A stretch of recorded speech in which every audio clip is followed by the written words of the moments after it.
ప్రియ శ్రోతలు, ఈ రోజున మనం తీతు పత్రిక 3వ అధ్యాయం 9వ వచనం నుండి పాఠం చెప్పుకోబోతున్నాము. సావధానంగా వినండి. అవివేక తర్కములను, వంశావళులను, కలహములను, ధర్మశాస్త్రమును గూర్చిన వివాదములను నిష్ప్రయోజనము, వ్యర్థము అయి ఉన్నవి గనుక వాటికి దూరంగా ఉండు.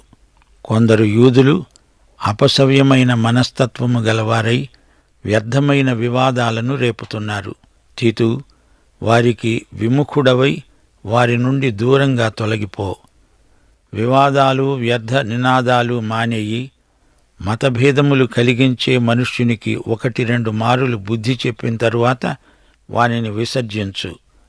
మతభేదములు అంటే విమత సిద్ధాంతాలు, అనగా సంఘము నమ్మిన సిద్ధాంతాలకు వ్యతిరేకంగా బోధించే తెగ. స్వంత వివరణలు చేర్చి కల్తీ వాక్యం ప్రకటించే గుంపు.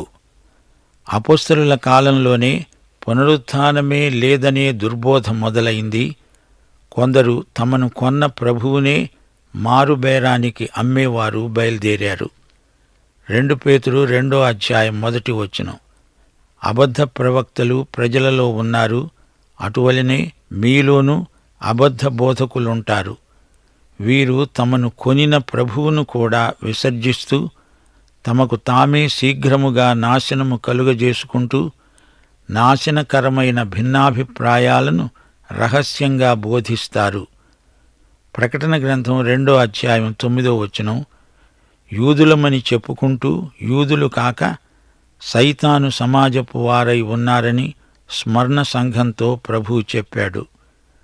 ఈ దుర్బోధకులు సైతాను సమాజానికి చెందినవారని వేరే చెప్పనక్కర్లేదు. ఇలాంటి వారికి 1-2 సార్లు బుద్ధి చెప్పాలి. వీరు సంఘంలో చేరి సంఘ అభిషేకాన్ని కోరతారు. సంఘము యొక్క గుర్తింపు ముద్ర కావాలంటారు. తీతు, ఇలాంటి వారి విషయమై జాగ్రత్త.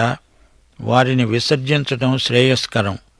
వారిని వెలివెయ్యాలి, అంటే వారిని అల్లంత దూరాన ఉంచు. వారిని లోపలికి రానియకు. వారికి సలహాలు పనిచెయ్యవు.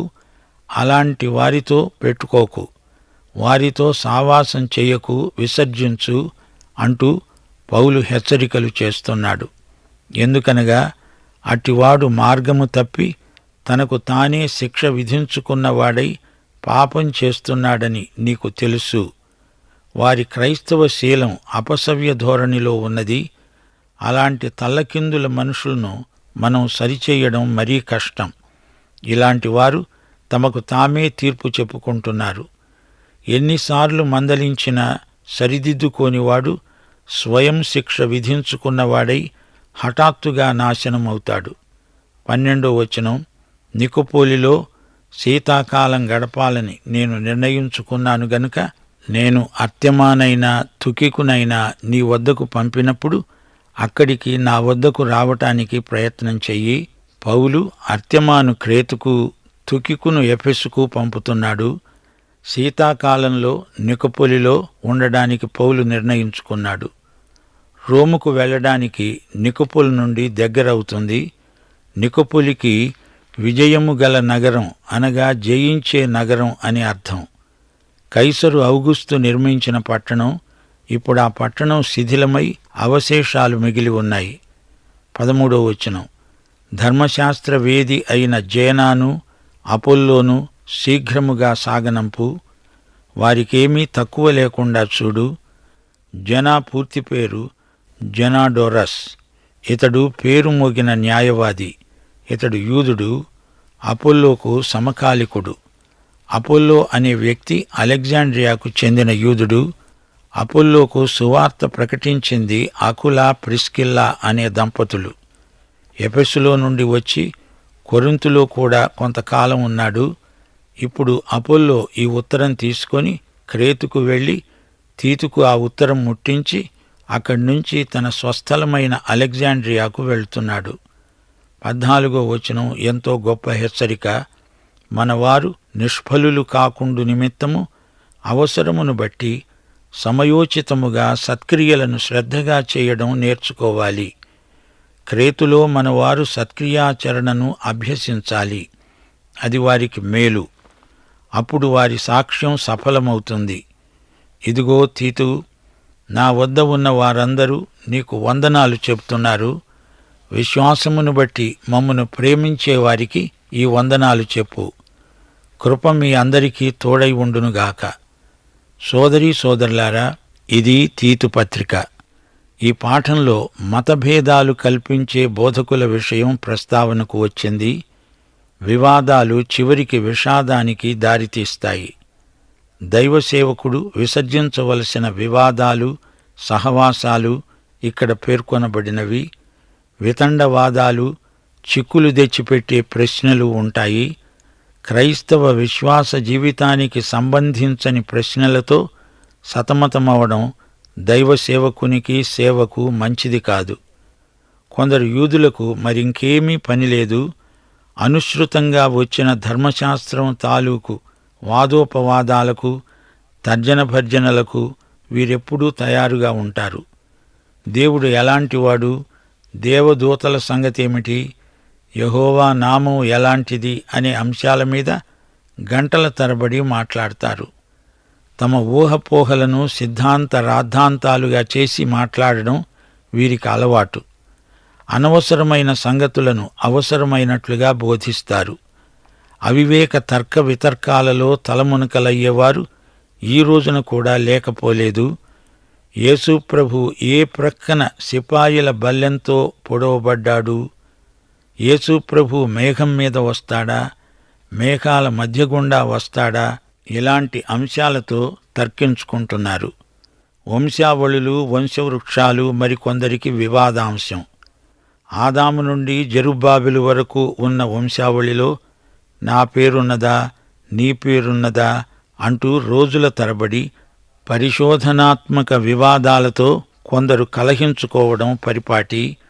ఈ వంశావళులకు సంబంధించిన కట్టుకథలెన్నో ప్రచారానికి వచ్చాయి. మరికొందరేమో ధర్మశాస్త్రీయ వివాదాలతో, కలహాలతో, కావేశాలతో కాలహరణం చేస్తున్నారు. అధికారం, ఆజ్ఞ, కట్టడలు, శాసనాలు అంటూ అదే పనిగా వాదించుకున్నందువల్ల ప్రయోజనమేమిటి? యూదుల కల్పనా కథలు సత్యము నుండి తొలగించే మనుష్యుల కట్టడలు. తీతు, ఇలాంటి వారిని విసర్జించు. వాటి జోలికి పోవద్దు. వాటిని గురించి మాట్లాడకు. అవి వ్యర్థమైనవి, నిష్ప్రయోజనమైనవి, నిరర్ధకమైనవి. మనుషుల ఆత్మలకు అవి క్షేమాభివృద్ధి కలిగించవు. వీటన్నిటికీ పరిష్కారం యేసే. సంఘము యొక్క ప్రేమకు, ఆరాధనకు యేసే పాత్రుడు, యోగ్యుడు, అర్హుడు. ఇలాంటి వాదోపవాదాలలో యూదమతం మృతమైంది, నిర్జీవమైపోయింది. క్రైస్తవంలోకి ఇలాంటి వాటిని రానివ్వకూడదు. మతభేదాలు కల్పించేవారు సంఘాలను చీలుస్తారు. క్రైస్తవ విశ్వాసమందు ఏదో ఒక సత్యానికి కొత్త అర్థం చెప్పి కొందరిని ఒప్పించి వారి ద్వారా సంఘానికి ఇబ్బంది కలిగించే నాయకులు నాడు నేడు ఎందరో ఉన్నారు. ఈ నాయకులు సంఘంలో కొన్ని విషయాలలో భేదాలు తెచ్చిపెడతారు.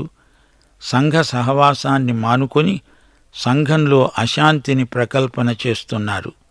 సిద్ధాంతం, ఆరాధన, సంఘ పరిపాలన అనే విషయాలపై భేదాభిప్రాయాలను బోధిస్తారు. ఇలాంటి వ్యక్తిని తీతు 2 సార్లు గద్దించాలి. అతన్ని ప్రేమతో సరిదిద్దే ప్రయత్నం చెయ్యాలి.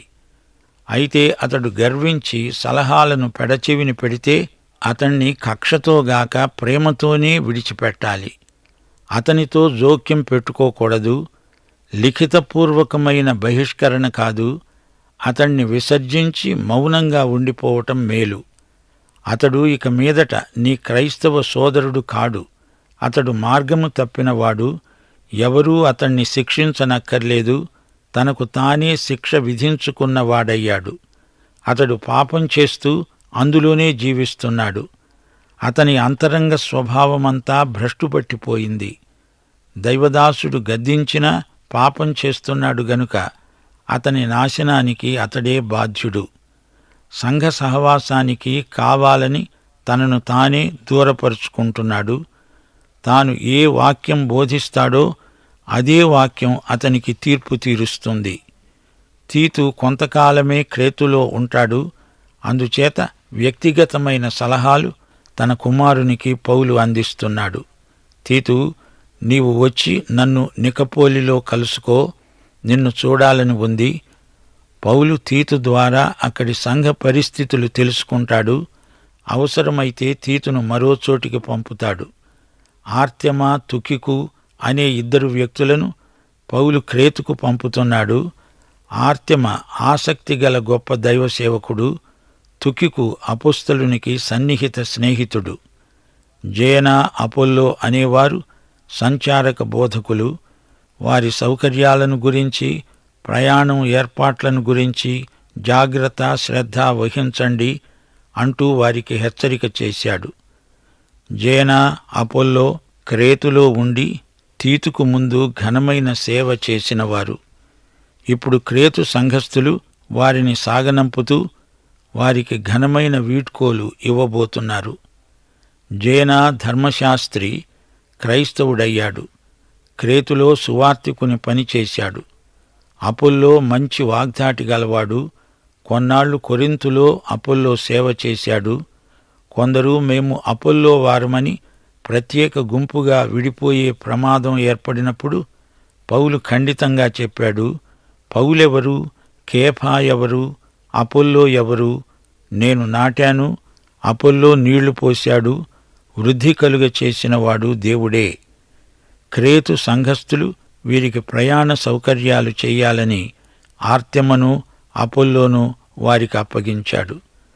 14వ వచనంలో చిట్ట చివరిసారి సత్కార్యాల కోసం వారిని పౌలు ప్రోత్సహిస్తున్నాడు. అవసరాన్ని బట్టి సమయోచితంగా సత్కార్యాలు చేయండి, చేస్తూ ఉండండి, లేకపోతే మీరంతా నిష్ఫలులైపోతారు. మనవారు అంటూ పౌలు ప్రత్యేకంగా పేర్కొంటున్నాడు. విశ్వాసులందరూ ఈ హెచ్చరిక పాటించాలి.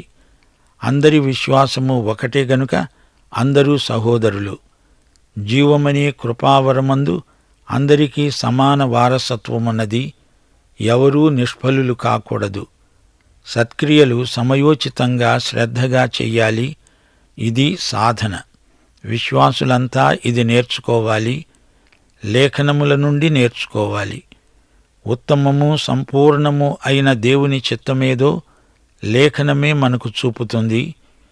యేసు మేలు చేస్తూ సంచరించాడు గదా, ఆయనే మన మాదిరి. అపొస్తల కార్యములు 10వ అధ్యాయం 38వ వచనం. నజరేయుడైన యేసును దేవుడు పరిశుద్ధాత్మతో, శక్తితో అభిషేకించాడు. దేవుడు ఆయనకు తోడై ఉన్నాడు గనుక ఆయన మేలు చేస్తూ అపవాది చేత పీడింపబడిన వారినందరినీ స్వస్థపరుస్తూ సంచరిస్తూ ఉన్నాడు. అవసరమును బట్టి సమయోచితముగా సత్క్రియలు శ్రద్ధగా చెయ్యాలి. ప్రజల అక్కర, అవసరం ఆధారంగా మనము సత్క్రియలు చెయ్యాలి. మన సత్కార్యాల చేత సువార్తను అలంకరించిన వారమవుతాము. ఈ విధంగా మూర్ఖుల నోళ్లు మూయగలుగుతాము. మన పని సఫలమవుతుంది. మనం నీతి వృక్షములమై మంచి ఫలాలను పండిస్తాము. మనం సత్కార్యాచరణలో అందరికంటే ముందుగా నిలవాలి. పౌలు ఈ ఉత్తరాన్ని ఎలా ఆరంభించాడు, ఎలా ముగించాడు? దేవుడు ఏర్పరచుకున్న వారి విశ్వాసము నిమిత్తము అని ఈ లేఖను ప్రారంభించి, కృప మీకు తోడై ఉండునుగాక అంటూ ముగించాడు. విశ్వాసమును బట్టి మమ్ములను ప్రేమించే వారికి మా వందనాలు అంటున్నాడు. ఈ పత్రిక చివరి మాటలు 2, కృప, ప్రేమ. చెదరిపోయి ఆయా స్థలాలలో ఉన్న దేవుని బిడ్డలందరూ దేవుని కృపను బట్టి పరస్పర ప్రేమ సంబంధాలు కలిగి ఉన్నారు. అందరూ కలిసి ఒక పరిశుద్ధ కుటుంబం, ప్రేమ సమాజం, ఆనంద నిలయం. ప్రేమ వీరందరినీ సమైక్యం చేసింది. అందరూ, అందరూ, అందరూ అంటూ 3 సార్లు పలికాడు. ఇది అందరిది, ఏ ఒక్కరిది కాదు. ఇది సమిష్టి స్వాస్థ్యం. దేవునికి స్తోత్రం. క్రీస్తు శరీరమంతా ఒకటే. అవయవాలన్నీ కలిసి ఉంటేనే అది శరీరం. ఈ ఉత్తరం తీతుకు వ్యక్తిగతంగా రాసిందే అయినా ఇది మనందరినీ ఉద్దేశించి రాయబడింది.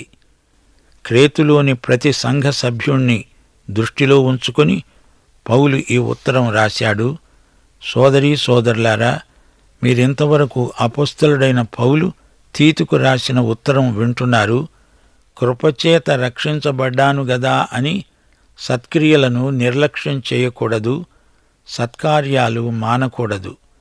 వాదోపవాదాలలో, తర్క వితర్కాలలో, తర్జన భర్జనలలో దేవుని సమయాన్ని వృధా చేయకూడదు. ఇలాంటి చర్చల వల్ల ఎవ్వరూ రక్షించబడరు. వివాదంలో నీవు గెలవవచ్చును గాని అతణ్ణి ప్రభువు వద్దకు నడిపించలేవు. 1 యోహాను 4:4 మీలో ఉన్నవాడు లోకములో ఉన్నవాని కంటే గొప్పవాడు. ఈ వాస్తవాన్ని మా శ్రోతలు ఎన్నడూ మరిచిపోకూడదు. సత్కార్యాచరణ నేర్చుకోందే రాదు, అభ్యసించనిదే అభివృద్ధి కాదు. ప్రియశ్రోతలు వింటున్నారా? దేవుడు వెల్లడి చేసిన సత్యాలను ప్రకటించాలి. ఇది ప్రతి దైవజనుడి కర్తవ్యం. బోధకులు, ఉపదేశకులు తమ కర్తవ్యాన్ని విస్మరించకూడదు. సువార్తను గురించిన సంగతులే ఎక్కువగా ప్రకటించాలి. క్రైస్తవులను విశ్వాసంలో పెంచే విషయాలను ఎక్కువగా నొక్కి చెబుతూ ఉండాలి. ఆధ్యాత్మికంగా ప్రయోజనకరమైన అంశాలకు ఎక్కువ ప్రాముఖ్యమివ్వాలి. తప్పుడు ప్రబోధాలు చేయడం వల్ల కొందరు సంఘాలను చీలుస్తారు, విడదీస్తారు. విమత సిద్ధాంత బోధకులను పసికట్టాలి. వారిని సంఘం బయటికి పంపించేసేయాలి. వారితో తెగదెంపులు చేసుకోవడం అన్ని విధాలా మంచిది. అబద్ధ ఉపదేశాలు పర్వాలేదులే అని ఎవ్వరూ అనుకోకూడదు. 2 సార్లు హెచ్చరించాక కూడా పశ్చాత్తాపం చెందకపోతే ఇంకా హెచ్చరించడం అనవసరం. దేవుని సేవకుల హెచ్చరికలనే అతడు తిరస్కరిస్తే సత్యమంటే ఇష్టం లేని వక్రమైన మనస్సు అతనికి ఉన్నది అన్నమాట. ఈ విధంగా చేయడం వల్ల అతడు తనకు తానే నాశనమైపోతాడు. పౌలు నాయకత్వంలో ఒక చిన్న గుంపు ఉండేది. అందులో ఉపదేశకులు, బోధకులు ఉన్నారు. అవసరం ఏర్పడినప్పుడు పౌలు వీరిని ఒక చోటి నుండి మరొక చోటికి పంపేవాడు. ఈ లేఖలో మంచి చేయడం గురించి నొక్కి చెప్పిన సందర్భాలు 3 ఉన్నాయి. 1, ప్రతి సత్కార్యము చేయడానికి సిద్ధంగా ఉండాలి. 2, దేవుని యందు విశ్వాసముంచిన వారు సత్క్రియలను శ్రద్ధగా చేయడానికి మనస్సుంచాలి. 3, సత్కార్యాలు చేయకుండా విశ్వాసులమని చెప్పుకునేవారు భ్రష్టులు. గనుక తీతూ, అన్నిటియందు నిన్ను నీవే సత్కార్యముల విషయమై మాదిరిగా కనపరుచుకో. ఈ పాఠంలో నిష్ఫలులు కావద్దు అనే హెచ్చరిక ఉన్నది. యోహాను సువార్త 15:8-16 యేసు ప్రభు చెప్పిన మాట గుర్తించండి. మీరు బహుగా ఫలించుట వలన మీరు నా శిష్యులవుతారు. మీరు నన్ను ఏర్పరచుకొనలేదు. మీరు నా పేరట తండ్రిని ఏమడుగుతారో అది ఆయన మీకు అనుగ్రహించున్నట్లు మీరు వెళ్ళి ఫలించడానికి, మీ ఫలము నిలిచి ఉండడానికి నేను మిమ్మును ఏర్పరచుకొని నియమించాను. ఇతరులకు మేలు చేయటంలో దేవుడు మనలను నిలకడగా ఉండాలని ఎంతో కోరుతున్నాడు. అంకిత భావంతో సత్క్రియాచరణకు ప్రతి విశ్వాసీ పూనుకోవాలి. క్రీస్తునందు విశ్వాసులందరూ ఒకరిని ఒకరు క్రీస్తు తమను ప్రేమించినట్లే ప్రేమించుకుంటారు. ఎఫెసీ పత్రిక 4:28 అపవాదికి చోటు పెట్టకండి. దొంగిలేవాడు ఇక మీదట దొంగిలక అక్కరగల వారికి పంచిపెట్టడానికి వీలు కలిగే నిమిత్తం తన చేతులతో మంచి పని చేస్తూ కష్టపడాలి. శ్రోతలు, ఇంతటితో తీతు పత్రిక ముగిసింది. ఈ పత్రికలో దేవుని కృప, విశ్వాసుల జీవిత శైలి, సత్కార్యాచరణ అనేవి ముఖ్యాంశాలు. వీటిని పరిశుద్ధాత్మ మీ హృదయాలపై ముద్రించునుగాక. మన ప్రభు అయిన యేసుక్రీస్తు వారి దివ్యకృప, తండ్రి అయిన దేవుని పరమ ప్రేమ, పరిశుద్ధాత్మ యొక్క అన్యోన్య సహవాసము, సమాధానము, సంతోషము మనకందరికీ ఇప్పుడు ఎల్లప్పుడూ సదాకాలము తోడై ఉండునుగాక. ఆమేన్.